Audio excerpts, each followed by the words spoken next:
તો ફિલ્મ સમુદ્રની વાત કરવાની છે. 20મા દિવસનું બોક્સ ઓફિસ કલેક્શન, 20 દિવસનું ટોટલ કલેક્શન કેટલું થયું છે એના વિશે વાત કરવાની છે. પણ આની પહેલા આપણે થોડા વહેમો છે ને એ દૂર કરી લઈએ. અત્યાર સુધી આપણે જોયું ને 2024 થી લઈને આજ સુધી અડધું વર્ષ પૂરું થયું, આપણને અત્યાર સુધી એમ જ હતું કે આ જેટલી ફિલ્મો રિલીઝ થઈ ને એ બધી ફ્લોપ ગઈ ને ડિઝાસ્ટર ગઈ. પણ હકીકતમાં એવું મને નથી લાગતું. IMDb પર આજુ ચેક કરતો હતો.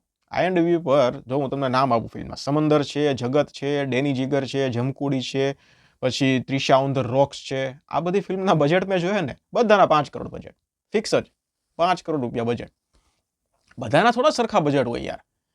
કોકનું 10 લાખ આમ તેમ હોય, કોકનું 20 લાખ આમ તેમ હોય, 5-25 લાખ આમ તેમ પ્લસ માઇનસ હોય.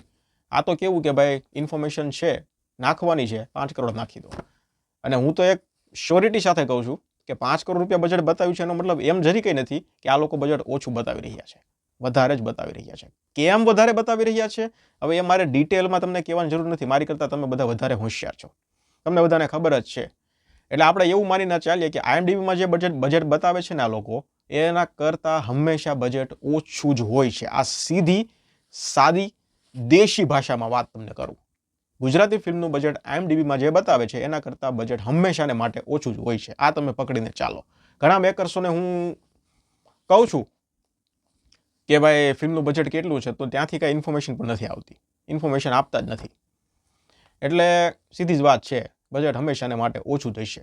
કેટલું બજેટ હશે તો મને એવું લાગે છે કે માની લો, ચાલો મિનિમમ 1 કરોડ રૂપિયા તો આપણે માની લો, બરોબર. બની શકે એના કરતાં ઓછામાં પણ બનતી હોય, પણ આપણે એ રીતે માની લઈએ કે 1 કરોડમાં કદાચ કોઈ પણ સારી એવી સારામાં સારી ફિલ્મ હશે ને તો પણ 1 કરોડમાં તો લગભગ બની જ જતી હશે.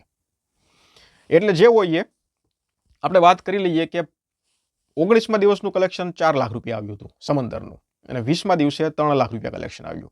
એટલે ટોટલ નેટ કલેક્શન ફિલ્મનું 1 કરોડ અને 87 લાખ રૂપિયા થઈ ગયું છે. આપણને અત્યાર સુધી એમ હતું કે સમંદરનું 5 કરોડ રૂપિયા બજેટ છે તો ફિલ્મ અત્યાર સુધી ડિઝાસ્ટરમાં હાલતી હતી, પણ એવું નથી.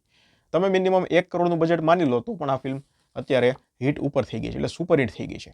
કારણ કે બજેટ તો ઓલરેડી કવર થઈ ગયું છે અને ઉપરથી જે કલેક્શન આવે છે તો નફો જ છે ને.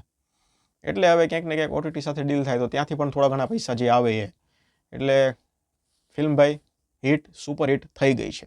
અને આની પહેલાં પણ આપણે જેટલી ફિલ્મો વિશે વાત કરી, કે પછી જગત હોય, કે પછી ઇટ્ટા કિટ્ટા હોય, કે પછી કમઠાણ હોય, કે કોઈ પણ ફિલ્મ હોય, ફિલ્મના બજેટ હંમેશાને માટે 1 કરોડ 80 લાખ છે, 90 લાખ છે, 1 કરોડ છે, 1 કરોડ 20 લાખ છે, એ અરાઉન્ડ જ મારા ખ્યાલથી હશે. એટલે કે ફિલ્મ જોવો એટલે ફિલ્મની પ્રોડક્શન ક્વોલિટી તમે જોવો એટલે ખબર પડી જાય કે આ ફિલ્મ મેક્સિમમ કેટલા રૂપિયા બની હશે. એટલે IMDbમાં જે બજેટ બતાવે છે, મને એવું પર્સનલી લાગે છે કે લગભગ આંકડો ક્યાંક ને ક્યાંક વધારે પડતો તો હશે જ.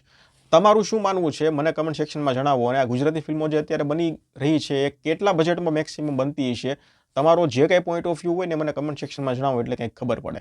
બાકી મને પર્સનલી એવું લાગે છે અત્યાર સુધી જેટલી પણ ગુજરાતી ફિલ્મો રિલીઝ થઈ ને એ બધાએ પોતપોતાના બજેટ તો ડેફિનેટલી કવર કરી જ લીધા છે. ધન્યવાદ.